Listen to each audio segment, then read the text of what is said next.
Allah Allah. Bismillahirrahmanirrahim. Assalamualaikum warahmatullahi wabarakatuh. Bismillahirrahmanirrahim. Bismillahis syafi, bismillahil muafi, bismillahilladzi la yadurru ma'asmihi syai'un fil ardi wala fis sama' wa huwas samiul alim. Bismillahi ma sya'allah la yasuqul khaira illallah. Bismillah ma sya'allah la yasrifus su'a illallah. Bismillahi ma sya'allah kullu ni'matin faminallah. Bismillahi ma sya'allah la hawla wa la quwwata illa billah. Alhamdulillah, alhamdulillahilladzi ballaghana syahra Ramadan al-mubarak. Wa nas'aluhu ta'ala ay yuwaffiqana fihi lima yuhibbuhu wa yardah. Ashhadu an la ilaha illallah wahdahu la syarika lah, wa ashhadu anna sayyidana Muhammadan abduhu wa rasuluh. Allahumma salli wa sallim wa barik wa azim wa takarram wa tahannan ala sayyidina wa maulana Muhammad wa ala alihi wa ashabihi ajma'in, amma ba'd. Subhanaka la ilma lana illa ma 'allamtana innaka antal alimul hakim, wa la hawla wa la quwwata illa billahil aliyyil azim. Rabbi shrah li sadri wa yassir li amri wahlul 'uqdatam min lisani yafqahu qawli. Allahumma ja'al jam'ana hadha jam'an mubarakan marhuma. Ya Allah, jadikanlah perhimpunan kami siang hari yang mulia ini sebagai perhimpunan yang diberkati lagi dirahmati. Wa tafarruqana min ba'dihi tafarruqan ma'suman maghfura. Dan jadikanlah ya Allah perpisahan kami selepas majlis ini sebagai perpisahan yang mendapatkan pengampunan dan pemeliharaan-Mu. Rabbi yassir wa la tu'assir, Rabbi tammim bil khair. Wa sallallahu ala sayyidina Muhammad walhamdulillahi rabbil alamin. Allah yang berbahagia, yang saya muliakan, Tuan Pengursi Surau, tuan-tuan imam, tuan-tuan Bilal, dan seluruh ahli jawatan kuasa Surau An-Nur, muslimin, muslimat, tuan-tuan, puan-puan, ahli jemaah salat zuhur, ahli majlis ilmu yang sama-sama mengharap ridha Allah. Alhamdulillah, bersyukur kepada Allah Subhanahu wa taala pada kesempatan siang hari yang mulia ini. Alhamdulillah, Allah Subhanahu wa taala masih lagi mengurniakan kepada kita umur yang panjang, yang alhamdulillah dengan umur yang panjang yang Allah beri, alhamdulillah kita dapat dijumpakan kembali oleh Allah dengan bulan Ramadan al-mubarak, yang hari ini alhamdulillah kita sudah pun berada pada hari yang keempat, yang kita berdoa kepada Allah Subhanahu wa taala semoga Allah Subhanahu wa taala senantiasa memberikan hidayah dan taufik kepada kita semua untuk terus beristiqamah melaksanakan siam di siang harinya, melaksanakan qiyam di malam harinya. Semoga juga Allah membantu kita untuk kita dapat membaca bahkan mengkhatamkan Al-Quran, serta mudah-mudahan Allah Subhanahu wa ta'ala menjaga anggota tubuh badan kita, memberi kekuatan kepada kita untuk anggota tubuh badan kita jauh daripada kemaksiatan kepada Allah Subhanahu wa ta'ala, yang mudah-mudahan akhirnya tidak berakhir bulan Ramadan melainkan dalam keadaan semoga dosa-dosa kita telah pun diampunkan oleh Allah. Amin Allahumma ya rabbal alamin. Tuan-tuan, puan-puan, muslimin, muslimat yang sama-sama mengharap keridhaan Allah Subhanahu wa taala. Rasulullah sallallahu alaihi wasallam pernah ditanya seperti mana yang diriwayatkan oleh Sayyidina Abu Hurairah radhiyallahu an. Apa pertanyaan yang ditanyakan kepada baginda Rasulullah? Pertanyaannya adalah su'ila Rasulullah sallallahu alaihi wasallam an aktsari ma yudkhilun nasal jannah. Rasulullah pernah ditanya, ya Rasulullah, amalan apa yang paling banyak memasukkan ramai manusia ke dalam syurganya Allah Subhanahu wa taala. Maka baginda Rasulullah sallallahu alaihi wasallam menjawab dengan sabdanya, "Aktsaru ma yudkhilun nasal jannah taqwallah wa husnul khuluq."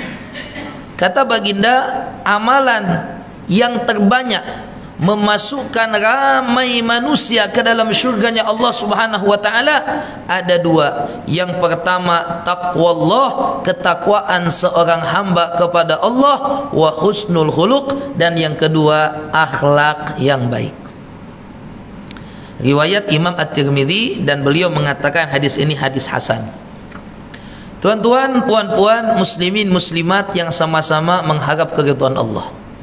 Daripada hadis yang disebutkan sebentar tadi, Rasulullah sallallahu alaihi wasallam membagi tahu kepada kita bahwa ada amalan-amalan yang paling banyak memasukkan ramai manusia ke dalam surga, yang mudah-mudahan amalan itu Allah mudahkan kita untuk mengamalkannya, dan akhirnya Allah jadikan kita sebagai ahli surganya Allah Subhanahu wa taala.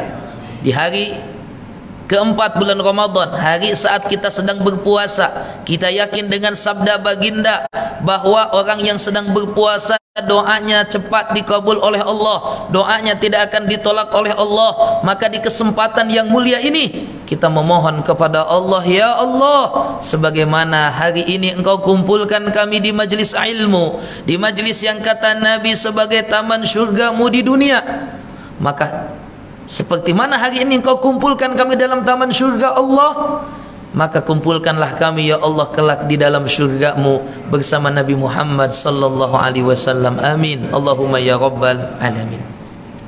Tuan-tuan, puan-puan, kembali, Masya Allah, dua amalan Nabi sebut yang paling banyak memasukkan ramai manusia ke dalam syurga. Yang pertama taqwallah, ketakwaan kepada Allah Subhanahu wa taala. Ketakwaan seperti mana yang sering disampaikan dalam khutbah-khutbah, bahwa takwa itu adalah imtithalul awamir wajtinabun nawahi.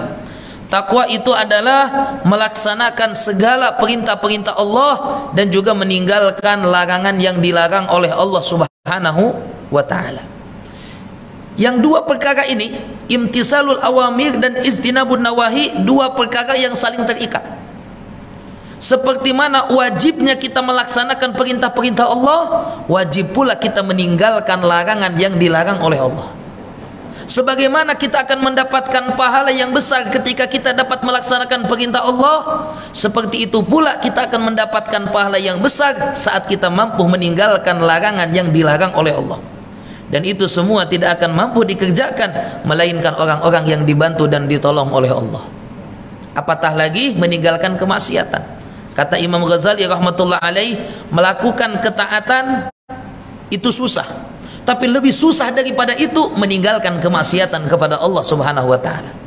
Melakukan ketaatan, Allah beri kemudahan kepada semua manusia, ya, kepada ramai daripada manusia, tapi sedikit sekali hamba-hamba pilihan Allah yang diberi kekuatan untuk meninggalkan kemaksiatan kepada Allah.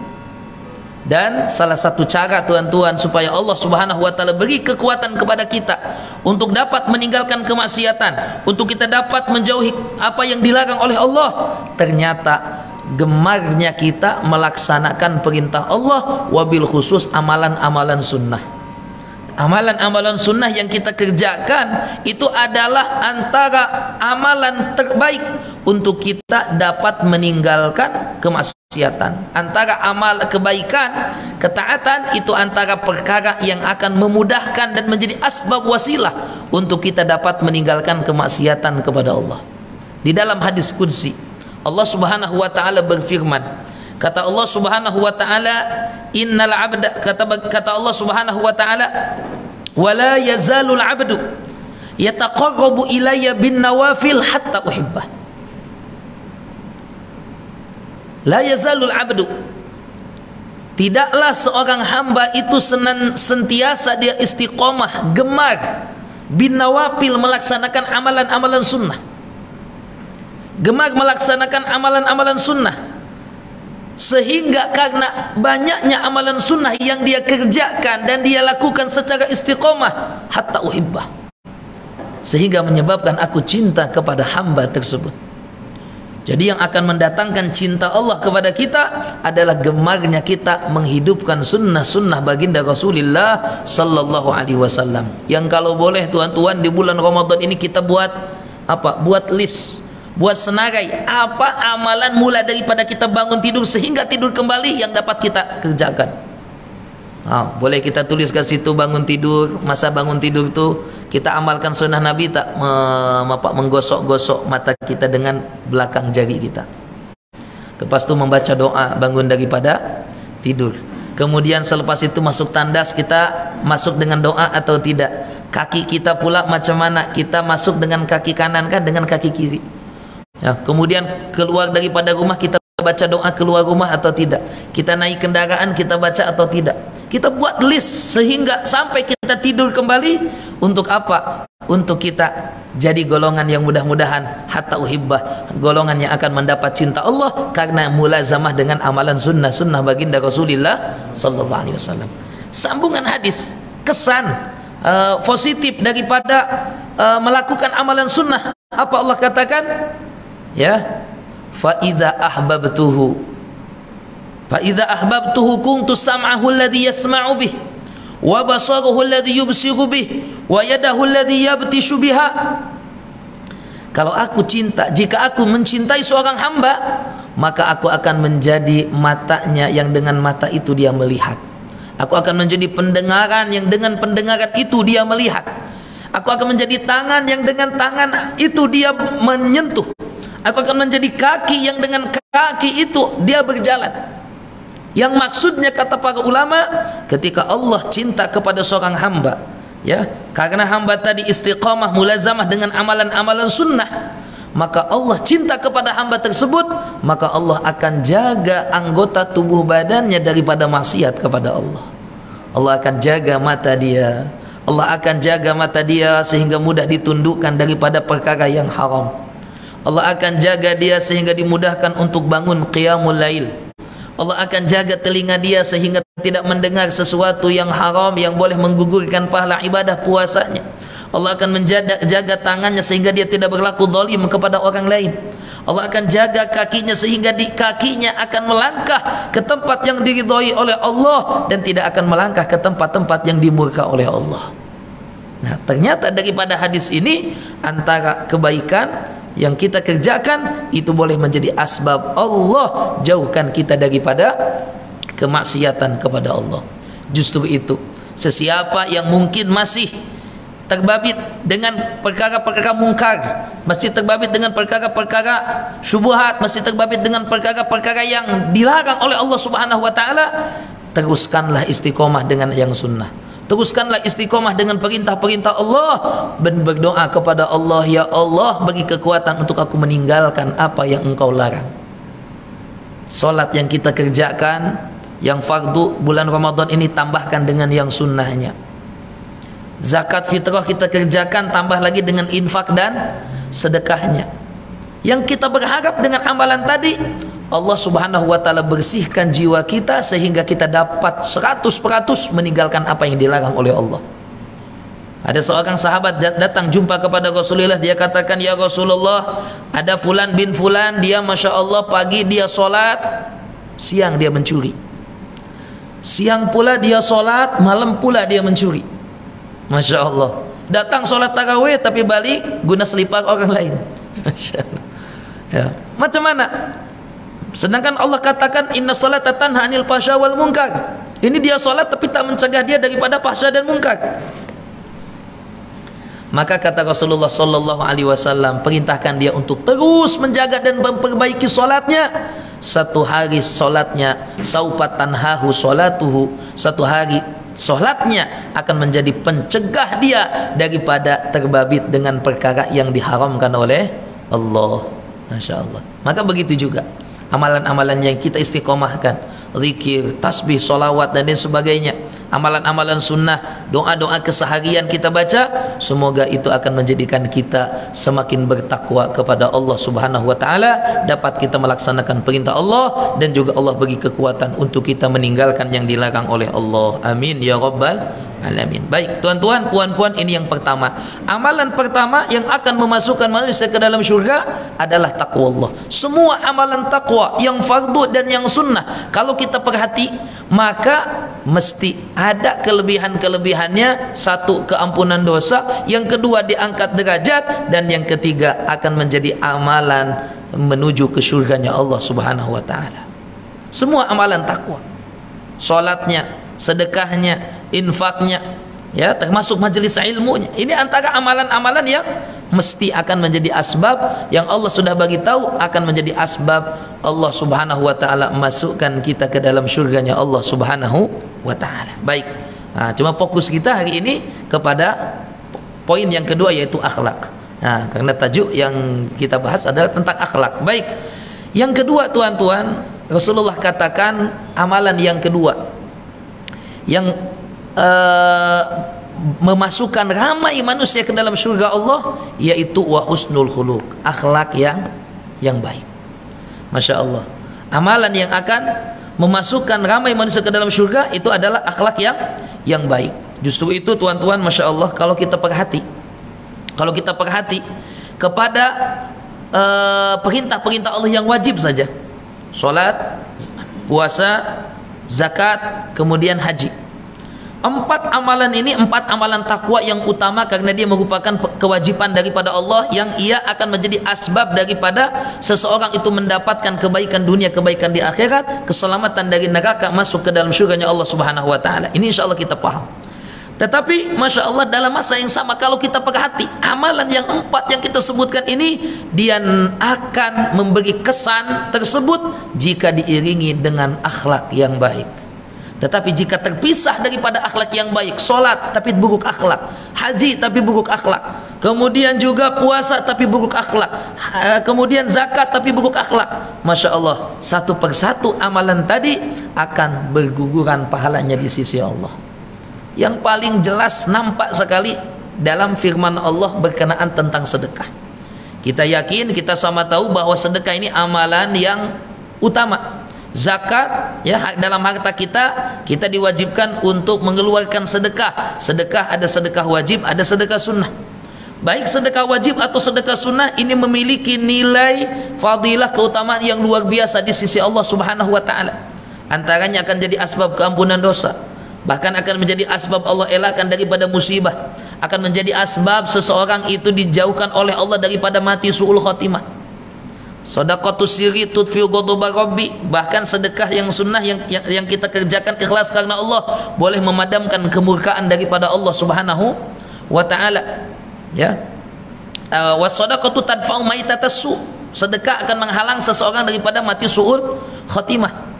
Dan sedekah juga akan menjadi penaung kita nanti di akhirat. Kullun nasi tahta dhilali shadaqatihi, fi dhilli sadaqatihi, hari kiamat manusia itu akan berada di bawah naungan sedekah-sedekahnya. Masya Allah. Baik, jadi amalan sedekah amalan yang luar biasa.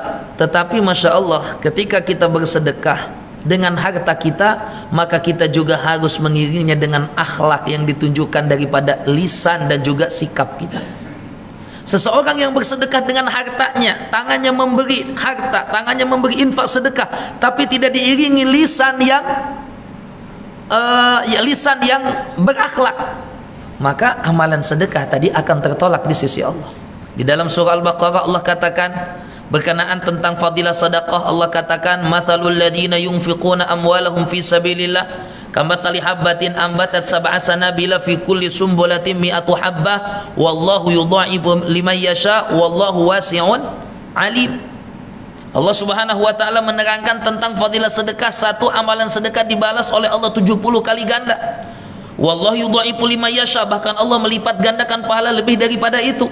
Wallahu wasi'un alim, zat Allah zat yang maha luas dan maha mengetahui. Ayat ini menerangkan tentang fadilah sedekah yang merupakan hablum minallah kita, termasuk juga dia hablum minan nas. Tetapi pahala tersebut boleh gugur, boleh hilang, boleh hangus boleh terpadam. Sebab apa? Saat seseorang itu tidak mengiringi dengan akhlak. Dua ayat di bawahnya Allah katakan, wala tubtilu shadaqatikum bil manni wal adha. Jangan pernah kalian membatalkan, memadamkan pahala daripada sedekah kalian bil manni wal adha. Satu dengan mengungkit-ungkit, yang kedua wal adha, menyakiti si penerima sedekah, orang yang diberi. Kadang-kadang ada orang memberi tapi lisannya mengutuk. Memberi tapi lisannya mengutuk. Ini saya bagi nih, lain kali awak kerjalah dan sebagainya. Masya Allah, dikutuk orang tersebut misalkan. Dia sedekah terbesar pahala, tapi sebab lisannya yang tidak diiringi dengan akhlak, gugur, hilang pahala tersebut. Maka betul yang disebutkan oleh para ulama, hablum minallah hablum minannas, ini dua perkara tak boleh dipisahkan. Dia dua perkara yang tak boleh dipisahkan. Bukan hanya sodak, bukan hanya sedekah, puasa yang kita kerjakan hari ini, kalau tidak diiringi dengan akhlak kita, itu akan hilang pahalanya di sisi Allah, berkurang pahalanya di sisi Allah. Rasulullah SAW sabdakan dalam hadis, Rasulullah SAW bersabda, man lam yada qawla zur wal amala bih falaysa lillahi hajatun fi ayyada'a ta'amahu wa syarabah. Sesiapa yang puasa tapi ketika puasanya dia tak menjaga lisannya daripada qaula zur, ucapan-ucapan dosa, dustanya, ghibahnya, namimahnya, mengutuk, menghina orangnya, menyakiti hati orang muslim yang lainnya. Falaisa lillahi hajatun fi ayyada ta'amahu wa syarabah. Allah tak hajat, tak perlukan kepada puasa yang macam itu. Artinya puasanya sia-sia di sisi Allah. Puasa besar pahala di sisi Allah. Ya, dia akan menjadikan asbab seseorang mendapat ampunan Allah, ya, dan juga keselamatan. Tetapi manakala puasa kita tidak diiringi dengan akhlak, ternyata itu boleh gugur pahalanya. Maka bulan Ramadan ini kita jadikan bukan hanya setakat madrasah yang untuk kita memperbaiki hablum minallah kita, tetapi kita jadikan Ramadan ini juga menjadikan kita yang menjadikan kita insan-insan yang melakukan, yang berusaha memperbaiki hablum minannas, hubungan kita dengan hamba-hamba Allah. Apatah lagi tuan-tuan, Rasulullah pernah menyatakan, orang yang bankrupt bukan orang yang tak bawa amal ibadah. Di akhirat itu orang yang bankrupt bukan orang yang tak bawa amal ibadah. Justru orang yang bankrupt itu orang yang datang di akhirat bawa pahala ibadah, tetapi malangnya dia bawa pahala ibadah tetapi ada dosa, kezaliman dan akhlak yang tak baik kepada hamba-hamba Allah. Rasulullah tanya kepada sahabat, atadruna manil muflis, hai sahabat-sahabatku, tahu tak kalian siapa manusia yang bankrupt?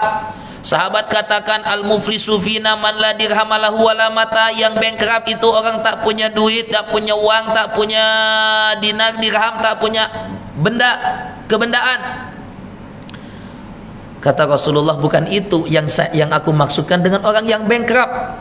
Yang aku maksudkan dengan orang yang bankrupt itu adalah mayyati yaumal qiyamah bisolah, orang yang datang di akhirat bawa pahala solat, bawa pahala majelis ilmu, bawa pahala infak sedekah, membawa pahala puasa, zikir dan lain sebagainya, tetapi dalam masa yang sama dia datang kepada Allah membawa kezaliman kepada manusia, dosa kepada manusia. Ada orang yang pernah disakiti dengan lisannya, ada orang yang pernah disakiti dengan dizalimi dengan tangannya.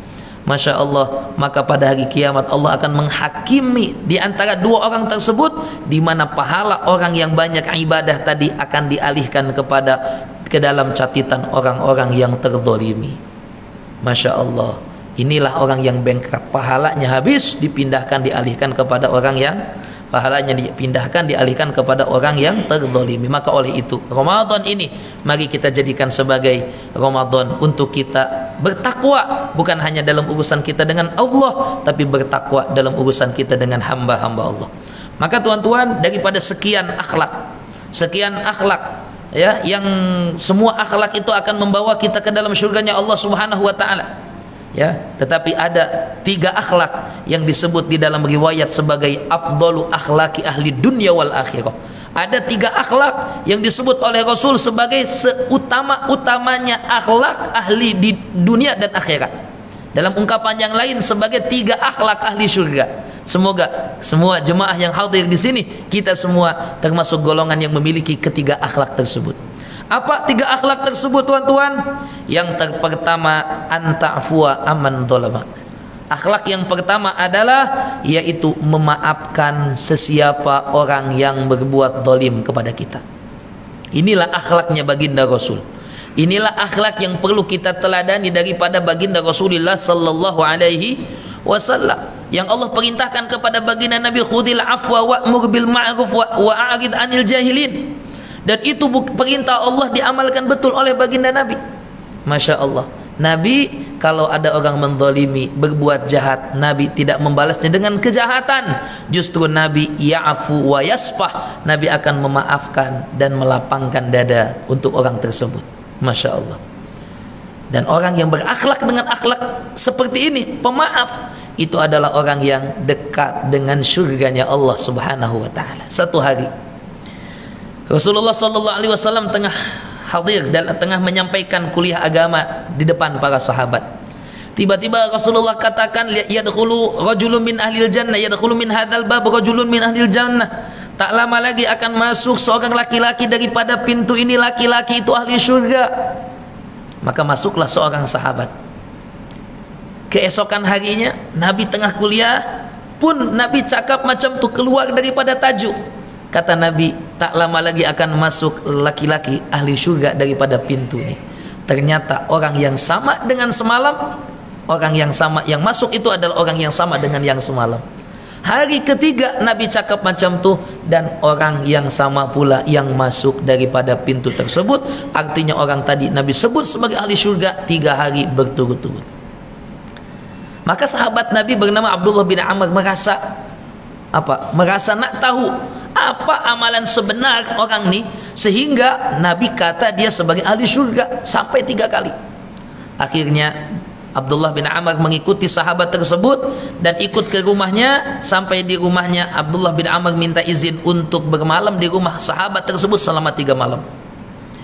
Selesai daripada 3 malam, Abdullah bin Amr katakan, "Tuan, mohon maaf 3 malam aku duduk di sini, sebetulnya satu saja hajat saya, yaitu aku ingin tahu amalan apa yang engkau kerjakan sehingga Rasulullah sebut engkau ahli surga. Maka aku tak tengok pun engkau ahli, bukan jenis orang yang sholat sepanjang malam, bukan orang yang jenis siangnya dengan puasa, bukan jenis orang yang terus menerus membaca Al-Quran. Maka bagi tahu kepada aku amalanmu, apa amalanmu yang menyebabkan Rasulullah kata engkau sebagai ahli surga." Ternyata amalannya apa tuan-tuan? Sahabat tadi katakan, "Wahai sahabatku, sungguhnya mungkin amalanku itu adalah tiap malam aku tidur dalam keadaan aku tak ada rasa hasad, dengki, kebencian, dendam kepada siapapun kaum muslimin. Aku lapangkan dadaku, aku maafkan kalau ada orang buat salah, buat zalim kepadaku, sengaja tak disengaja, aku tahu ataupun aku tak tahu, aku maafkan. Aku lapangkan dada dan aku maafkan, aku halalkan." Masya Allah. Maka berita ini disampaikan kepada Nabi dan Nabi katakan betul, itulah amalan yang menjadikan orang tersebut Nabi kata sebagai ahli surga. Akhlaknya apa? Pemaaf. Mudah-mudahan kita menjadi insan-insan yang pemaaf, insan yang pemaaf, dekat dengan kemaafan, keampunan daripada Allah Subhanahu wa taala. Yang kedua, apa amalan yang kedua? Amalan yang kedua, wa antasila man qata'at. Engkau menyambung silaturahim, berbuat baik kepada orang yang tak nak berbuat baik kepadamu, menyambung tali silaturahim kepada orang yang memutuskan silaturahim kepadamu. Nabi katakan, laisal wasil bil mukafi, bukanlah dikatakan orang yang ahli silaturahim itu orang yang membalas silaturahim orang lain. Orang itu bersilaturahmi ke rumah kita, kita pun berkunjung ke rumahnya. Orang itu membantu kita, kita membantu dia. Ya, bukanlah orang yang dikatakan ahli silaturahim orang yang menyambung silaturahim dengan orang yang menyambung silaturahim. Tapi hakikat sebenar orang yang ahli silaturahim adalah orang yang menyambung silaturahim dengan orang-orang yang memutuskan tali silaturahim dengannya. Masya Allah. Sayyidina Ali Zainal Abidin, Ali Zainal Abidin, cucunda baginda Nabi sallallahu alaihi wasallam, putra daripada Sayyidina Hasan atau Sayyidina Husain. Masya Allah, pernah beliau dikunjungi oleh seseorang yang terlibat dalam pembunuhan Sayyidina Hasan. Masya Allah, ketika datang dijamunya, ya dia seperti tamu yang lain, dijamu, dikhidmat, diberi makan, diberi minum dan lain sebagainya. Selesai daripada makan tadi, orang yang datang tuh dia kata, "Wahai Ali Zainal Abidin, apakah awak kenal saya? Kata Ali Zainal Abidin, betul saya kenal awak. Saya ingat betul awak yang bunuh daripada ayah saya. Masya Allah. Lalu kata orang tadi, macam mana engkau kalau dah tahu macam tu, kenapa engkau masih khidmat, masih melayan, masih memberi, ya, menjamu kami? Maka kata Sayyidina Ali Zainal Abidin, itulah akhlak yang diajarkan oleh datuk kami Rasulullah sallallahu alaihi wasallam, agar kami apa? Agar kami tetap menyambung silaturahim walaupun dengan orang yang memutuskan tali silaturahim, bahkan dengan orang yang tadi membuat zalim dan membunuh Sayyidina Hasan. Masya Allah, itu akhlaknya baginda Rasulullah, ya, dan juga akhlak yang patut kita ikuti, menyambung silaturahim. Ramadan ini jadikan kita menjadi insan yang menjaga hubungan baik dengan mak ayah kita, menjaga hubungan baik dengan suami dan istri kita, menjaga hubungan baik dengan anak-anak kita, menjadikan kita insan-insan yang menyambung silaturahim dengan jiran tetangga kita. Kalau ada sebelum ini yang mungkin tak bertegur sapa, ya, jiran dengan jiran, ya, ataupun saudara dengan abang dengan adik, orang tua dengan anak tak bertegur sapa, mari di bulan Ramadan ini kita perbaiki hubungan tersebut supaya kita layak mendapatkan ampunan Allah di malam, di waktu-waktu yang mulia, di masa-masa yang mulia termasuk bulan Ramadan. Antara orang yang sukar untuk mendapatkan ampunan Allah adalah orang yang saling bermusuhan. Hadis Nabi berkenaan Ramadan tidak, tetapi ada ketika menerangkan tentang Lailatul Nisfi Sya'ban, malam nisfu Sya'ban, Nabi katakan di malam nisfu Sya'ban Allah turunkan keampunan Allah, tapi ada dua golongan tak dapat ampunan Allah. Satu orang musyrik, yang kedua orang musyahin, orang yang saling bermusuhan. Di malam yang mulia seperti itu ada orang tak dapat ampunan Allah sebab karena saling bermusuhan. Maka oleh itu Ramadan mari kita jadikan sebagai bulan persaudaraan, bulan untuk kita memperbaiki dan mempererat hubungan sesama kita, insyaallah. Terakhir tuan-tuan, akhlak yang ketiga, akhlak ahli syurga, akhlak afdali akhlak ahli dunia wal akhirah, yaitu an tu'tiya amman harama, kamu memberi kepada orang yang tidak memberi kepada kamu. Masya Allah. Amalan kedermawanan, amalan infak dan sedekah ini Masya Allah kita buat sebaik-baiknya, ya, baik kepada orang yang bantu kita atau kepada orang yang tidak bantu kita, baik kepada orang yang kita kenal atau kepada orang yang tidak kita kenali. Kita yakin insya Allah setiap sedekah infak yang kita kerjakan mesti akan mendapatkan ganjaran pahala di sisi Allah. Apatah lagi bulan Ramadan, bulan yang merupakan bulan kedermawanan Allah. Allah dermawan kepada kita dengan pahala yang dilipat gandakan, yang pertama. Yang kedua, Allah dermawan dengan keampunan yang dicurahkan, rahmat yang dicurahkan. Maka karena kedermawanan Allah nampak sungguh di bulan Ramadan, Rasulullah pun paling dermawan di bulan Ramadan. Maka eloklah kita bulan Ramadan ini kita jadikan juga sebagai bulan kedermawanan. Nah, akhlak atau kedermawanan termasuk akhlaknya ahli syurganya Allah Subhanahu wa ta'ala. Rasulullah SAW bersabda, kata Rasulullah, ya, Rasulullah SAW bersabda, Allahumma salli ala Sayyidina Muhammad, inna fil jannati ghurafan. Di surga itu ada satu istana yang indah. Bahagian luarnya nampak daripada dalam, bahagian dalamnya boleh nampak daripada luar, ya. Maka sahabat tanya, liman ya Rasul, untuk siapa istana tersebut? Kata Nabi, untuk orang yang menghimpunkan tiga amalan. Liman atobal kalam, yang pertama bagi orang yang senantiasa menjaga lisan, akhlaknya bagus dengan lisannya. Dan yang kedua, wa at'amat ta'am, memberi makan atau infak dan sedekah. Dan yang ketiga, wa shalla bil laili wan nasu niyam, buat salat malam saat orang lain tidur. Tiga amalan ini sangat mudah kita buat ketika bulan Ramadan. Satu, atobal kalam, menjaga lisan, insyaallah kita ada kekuatan, karena kita khawatir pahala kita berkurang atau hilang sebab lisan tak terjaga. Yang kedua, sedekah. InsyaAllah di bulan Ramadan ini keinginan kita bersedekah lebih, dan mudah-mudahan Allah berikan kelebihan rezeki sehingga kita banyak dan gemar bersedekah, ya, untuk iftarnya, untuk sahurnya, untuk surau dan lain sebagainya, untuk ihya Ramadan. Dan yang ketiga, shalla bil laili wan nasu niyam, salat malam insyaallah lebih mudah. Kalau hari-hari yang lain kadang mungkin bangun malam boleh tahajud, boleh tak tahajud, tapi kalau Ramadan insyaallah karena ada sahur, kita nak makan, insyaallah ada kekuatan untuk kita bangun malam dan salat tahajud. Tiga amal ini sangat mudah di bulan Ramadan. Puasanya alhamdulillah, untuk menjaga lisannya alhamdulillah karena kita puasa, salatnya juga alhamdulillah kita boleh jaga. Yang ketiga tadi, infak sedekahnya juga kita tingkatkan. dan sedekah di bulan Ramadan adalah sedekah yang utama di sisi Allah Subhanahu wa taala. 3 akhlak ahli syurga tadi. Yang pertama memaafkan, yang kedua menyambung silaturahim, dan yang ketiga menjadi insan yang dermawan. Semoga itu menjadi akhlak kita semua, dan semoga Allah jadikan kita semua ahli syurganya Allah Subhanahu wa taala. Amin ya rabbal alamin. Setakat itu yang boleh dikongsikan pada kesempatan siang hari yang mulia ini. Masa diberikan 30 ke 40 menit, sudah 30 menit 5 menit tengah-tengah. Alhamdulillah. Jazakumullah, diucapkan terima kasih banyak kepada pihak pengurusan surau yang sudah menjemput dan memberi ruang dan peluang kepada Al-Faqir untuk berkongsi pada kesempatan siang hari yang mulia ini. Ini rasanya saya kali kedua atau ketiga rasanya pernah sampai di surau tuan-tuan. Masa itu masih mengajar di Pucong, yang salah seorang pelajarnya itu Abang Hafizi. Bahkan kereta yang saya pakai pun kereta beliau untuk pergerakan selama Ramadan ini. Alhamdulillah. Baik tuan-tuan, puan-puan, terima kasih sekali lagi kepada pihak pengurusan surau yang sudah menjemput, memberi ruang.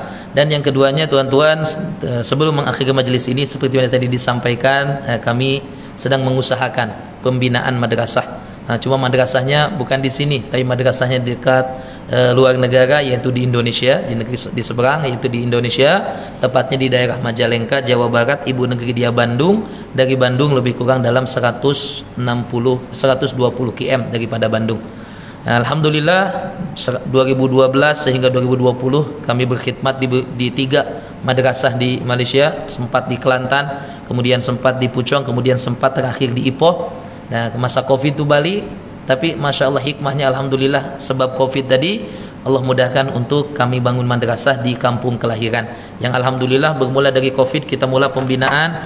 Alhamdulillah didepani gambar 15 hari bulan Julai 2021, 1 tahun pembinaan. Alhamdulillah kita dapat siapkan 1 tingkat, dan kemudian ini gambar 1 hari bulan September 2022. Alhamdulillah sudah kita dapat siapkan 2 tingkat yang dapat memuat 70 pelajar, dan Alhamdulillah gambar terbaru saya tadi hantar dengan pihak surau, sudah kita siapkan bangunan atas nih, sekarang sedang tahap finishing, yaitu untuk plester dan juga pemasangan mozaik. Maka bagi tuan-tuan, puan-puan yang ada kelebihan rezeki yang berhajat nak bantu kami punya madrasah, boleh berhubung dengan kami selepas ini untuk buat infak, untuk buat wakaf pembinaan. Yang kita ada sediakan lot wakaf pembinaan madrasah, 1 lotnya RM50 ringgit sahaja. Tuan-tuan boleh niatkan wakaf untuk diri sendiri, elok lagi kita wakaf niat untuk mak ayah kita. InsyaAllah Allah sampaikan dan bermanfaat. Sedekah tadi akan memberi manfaat kepada mak ayah kita yang sudah berada di sana. Tuan-tuan boleh buat perkara tersebut, nak buat tunai boleh, nak buat secara talian atau secara online banking pun dipersilakan. 1 lot wakafnya RM50. Nama madrasah tadi tuan-tuan boleh cari, boleh tengok di Facebook, Madrasah Pondok Pesantren Darul Ansor. Pondok pesantren itu kalau ke sini ma'had lah. Pondok Pesantren Darul Ansor itu yang pertama. Yang kedua, kita juga berhajat nak membeli van. Jadi kita ada buka juga peluang wakaf untuk van, yang Alhamdulillah setakat ini sudah ada terkumpul dalam 7 atau 8 ribu, insyaAllah. Maka bagi tuan-tuan yang berhajat nak bantu, kita punya pembelian van juga boleh. Yang van ini kita akan gunakan untuk 1 transport pelajar, dan yang kedua kita hajat nak sewakan, yang dari sewa tadi boleh kita gunakan untuk operasional ma'had. Jadi bagi tuan-tuan insyaAllah itu juga akan menjadi wakaf yang berkekalan, karena dia akan jadi uang operasional ma'had selepas kereta tadi disewakan. Dan yang ketiga, di belakang kita ada tabung juga bagi tuan-tuan yang berhajat nak berinfak untuk operasional madrasah, boleh masukkan dalam tabung yang disediakan. Dan terakhir, saya juga bantu madrasah sahabat saya yang di Kelantan untuk jualkan produk susu kambing yang ada di belakang. Jadi tuan-tuan yang berhajat, 1 pack itu 25 RM, membeli sambil menderma, boleh berhubung dengan sahabat kami di luar. Setakat itu yang boleh dikongsikan, yang baik datang daripada Allah, segala kekurangannya daripada kekurangan kami. Aqulu qauli hadza wa astaghfirullahal azim li wa lakum wal afu minkum. Wassalamualaikum warahmatullahi wabarakatuh.